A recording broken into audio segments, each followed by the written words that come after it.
sure you've heard about our people at one time or another, but we're here to tell you exactly what our story is and to be able to give you a clear picture of really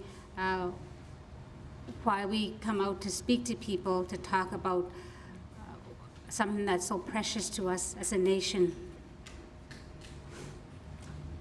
As Gwich'in people, we came together as a nation.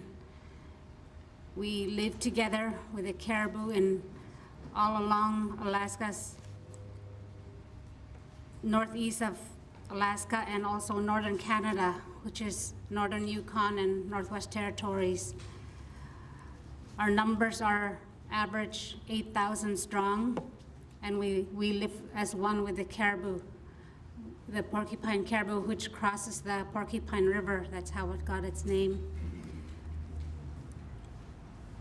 When our people travel and move throughout our nation, we always move with the caribou in our traditional ways.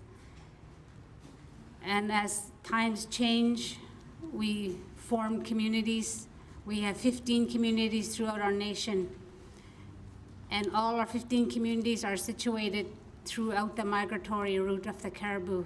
We were situated there, and our bases were selected by our ancestors. Our ancestors were very vital in making decisions for our future generation, and that is what we carry with us. We rely on the caribou for food, for clothing, and for shelter. It is our economic base. It is our social and spiritual ties. The Arctic National Wildlife Refuge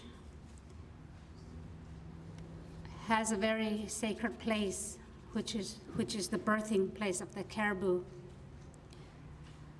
In 1988, when word came through our nation to each of our community to say that the Alaskan government want to develop for oil in the birthing place of the caribou, our elders, who are not with us anymore, have called the nation together to where everyone gathered together in Arctic Village, Alaska. Our elders and our leaders talked among themselves and came up with a decision to send the younger people out to represent the nation and to represent the caribou. The Arctic Refuge is not only a sacred place for the caribou, but also a sacred place for many migratory birds that come from all over the world, and many different species of animals like the polar bears, the wolves, where they den in the foothills during birthing time of the caribou. The caribou migrate from the wintering grounds all the way to the Alaska's coast, where there's only 5% of Alaska's coast that is the only place that's still as designated as wilderness, or we would like to have it designated as wilderness. When the caribou are giving birth, it is a very sacred time, a very spiritual time. And at that time, the other animals are also taking care of their young in their dens, and they do not disturb one another. And all the migratory birds are nesting. So to our people, it is a very spiritual place, and our ancestors have never gone there to disturb at any time. In all our legends and stories, we were told never to disturb that place because it is a place where life begins.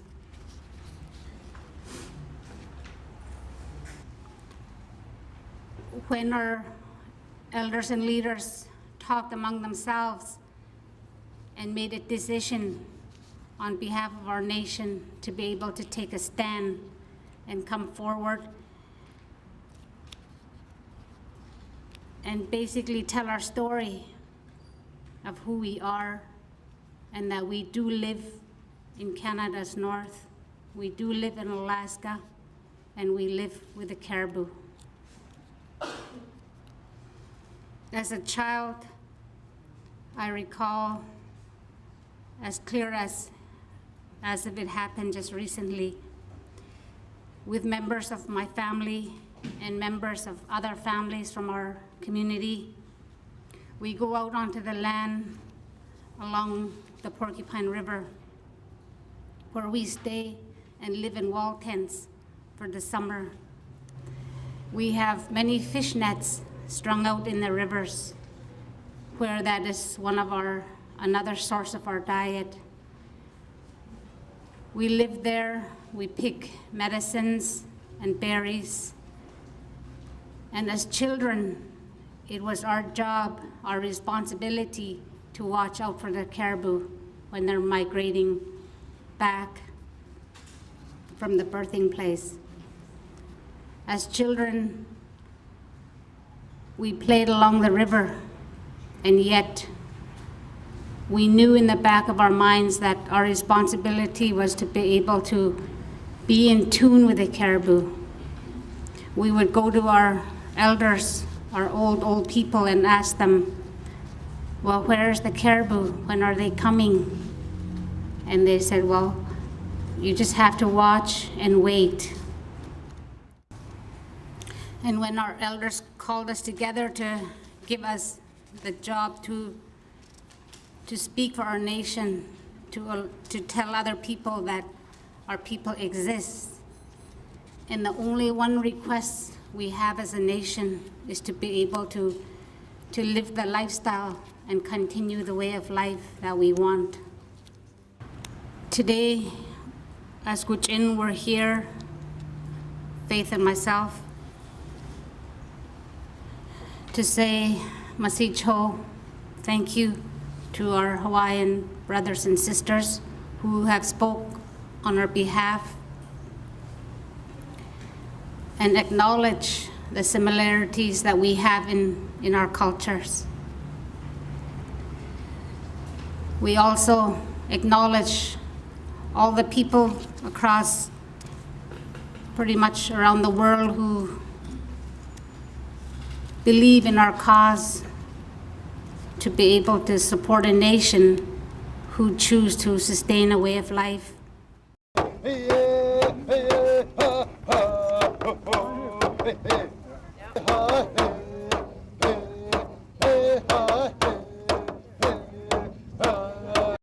Aloha, welcome to our village. We're in Waimanalo Pu'ohonua, Waimanalo Village.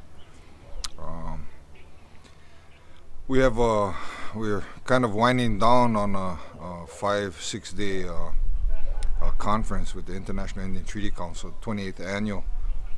And there's a lot of discussions on different topics, on this one particular topic to do with indigenous rights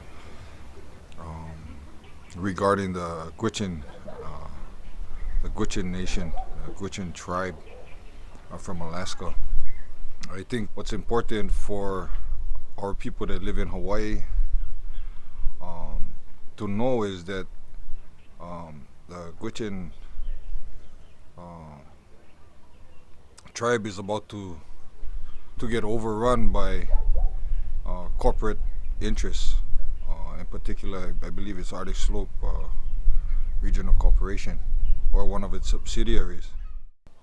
For the nation of Hawaii, who's basically looks towards our elders as the carriers of wisdom, knowledge, and understanding, they also agree that this is not right. This is not pono, and basically pono is universal balance.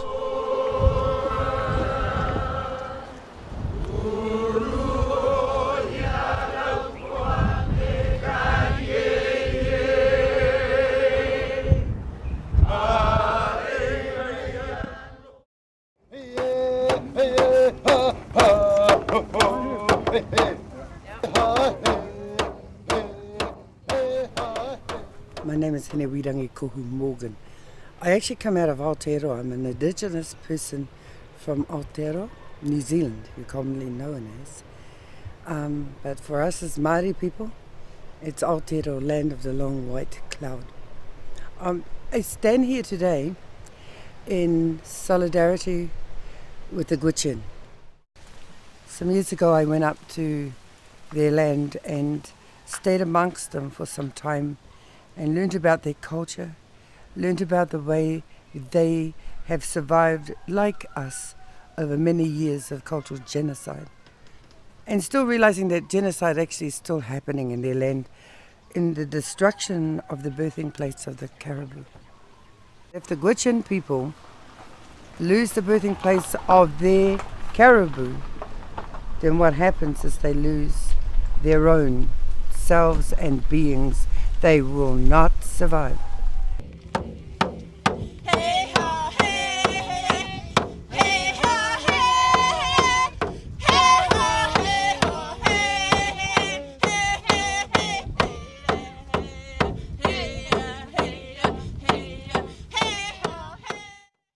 My name is Inakshiji, or Bill Means, of the Oglala Lakota Nation, in payment for our sacred Black Hills, which means to as much to our people as the Vatican means to the Roman Catholic Church, or what Jerusalem means to Christians, Muslims, and Jews. This is how I view our connection to the Gwich'in.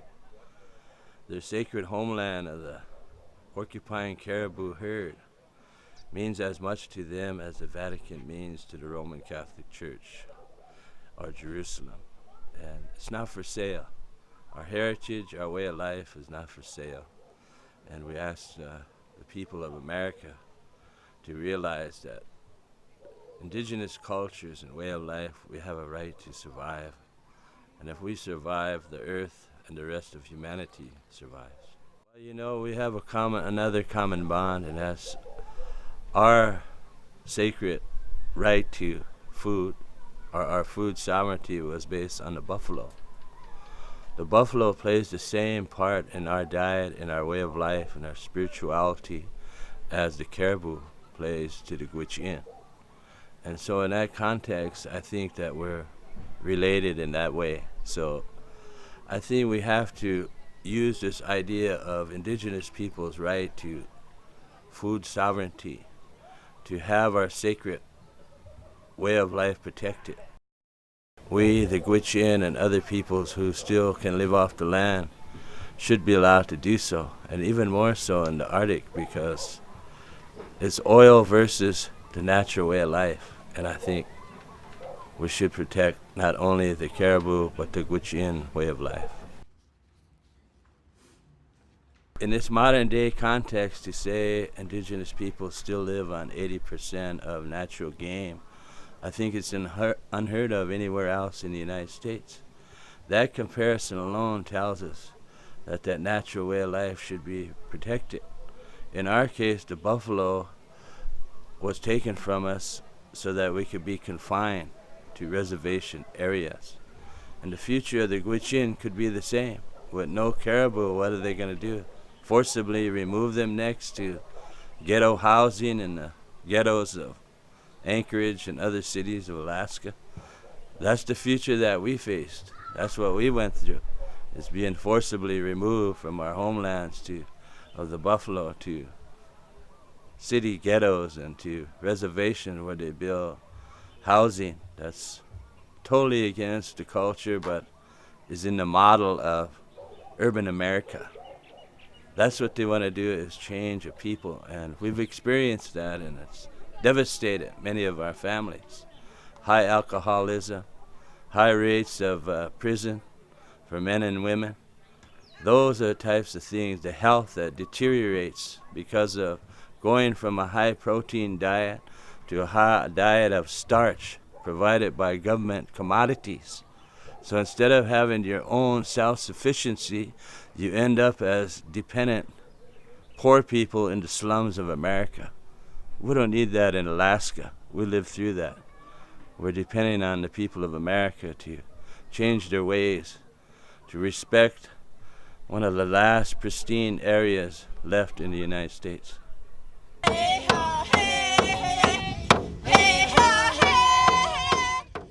Francisco Cali. I am the president of the board of directors of IITC. Well, I think one of the ways that I am seeing how we can support the Gwich'in peoples is that we continue also our struggle for self-determination all around the world. I think that they related very, very close to us also because in Guatemala, for example, we have also some places where they are exploiting oil. And especially in the northern part of Guatemala, where they are contaminated, one of the biggest lake of Guatemala, Lake Izabal, but also they are destroying the ancient cities of the Mayan people in El Petén. So I think that we are very close with the fight that the Gwich'in peoples in Alaska have, because we have we have not only similar problem, but we have the same problem with oil. They have been trying to destroy our culture, our civilizations, and our peoples physically. And I think that as the Gwich'in people are suffering now with the Caribou, with the Mayan people in Guatemala, we are suffering also.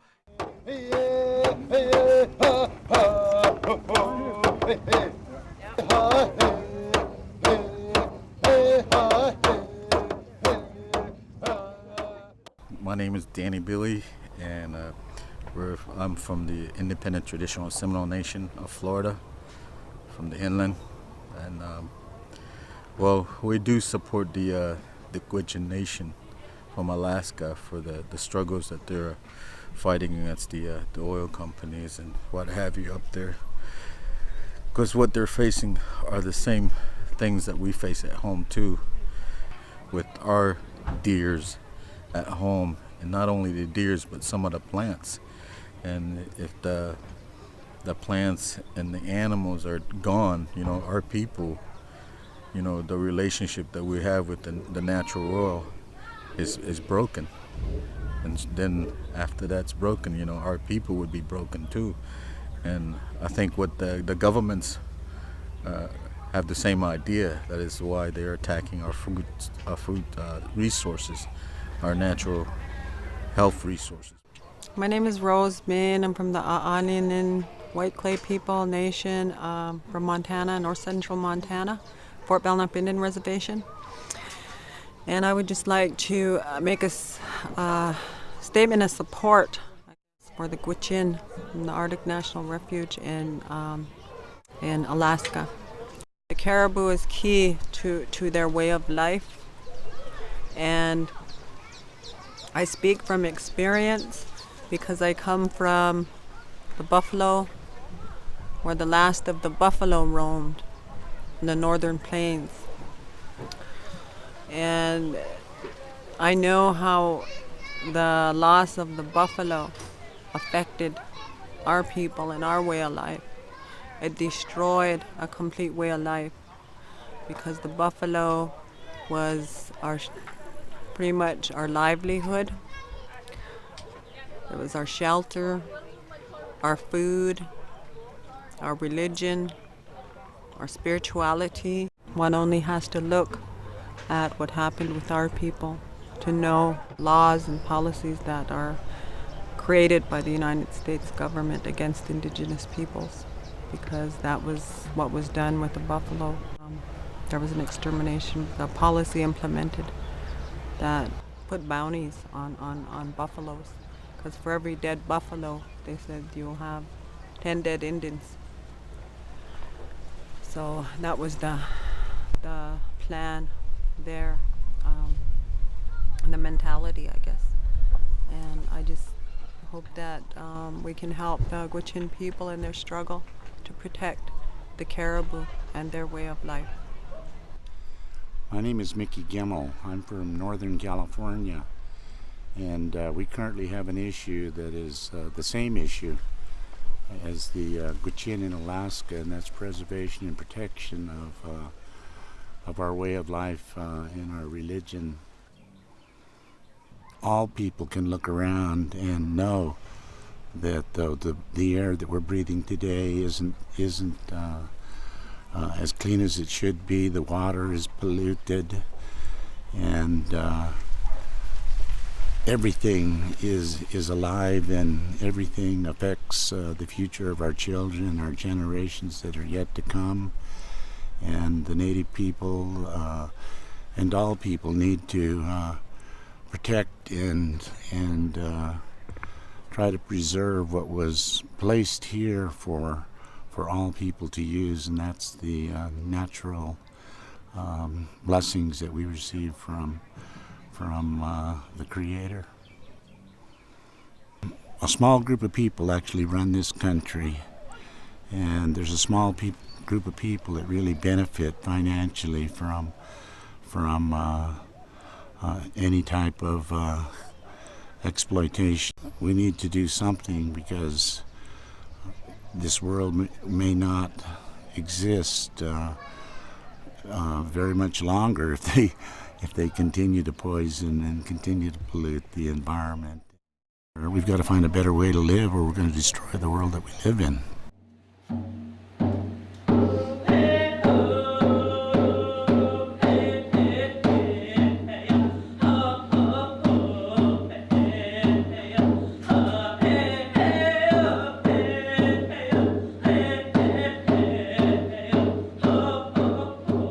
So we have connections. We also have the struggle for our sovereign right to be who we are, to live our way of life, pass it on to future generations.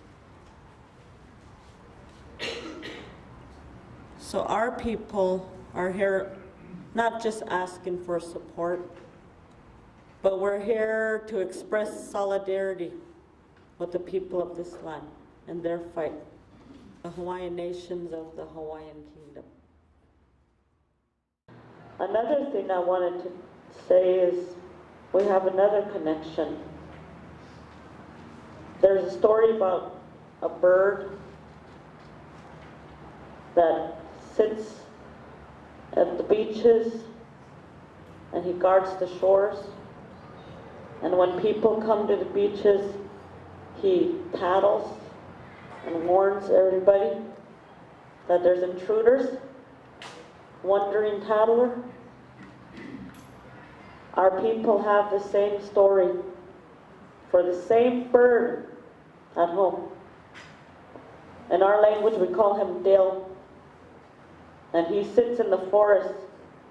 And when we enter the forest and he's there, he warns all the animals that we're coming. And the last thing I want to say is, I was told by an elder from home that we have a prophecy. This prophecy is called Voice from the North. And in this prophecy, it's told that there will be one last great war in the North. This war will not be fought with weapons. This war will be fought with paper and words. But the North will win. In this prophecy, it is said that when this great war comes, a voice from the North will rise to bring this message to all people that it is time to change how we live, to protect these last places. There's not very much left. And now is that time we have a chance to make a difference for our future generations, all of us, so that our children, their children, will be able to breathe clean air, drink clean water, live in a healthy environment, and go on.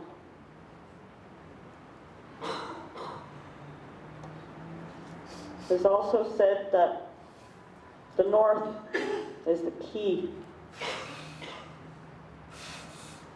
in our spiritual ways. If the North falls, the South follows. Everyone in here has something at stake in this issue. So we're here asking for help. on behalf of my people, I thank you for coming today to hear our story. And it's good to see our old friends who've been there with us through this.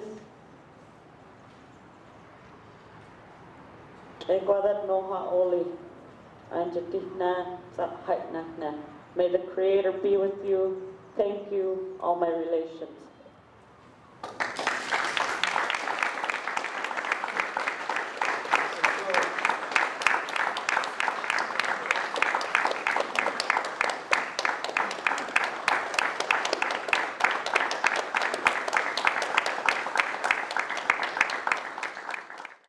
We feel the same way as the Hawaiians, wanting to protect our way of life, our own sacred sites, our own people, our own dignity.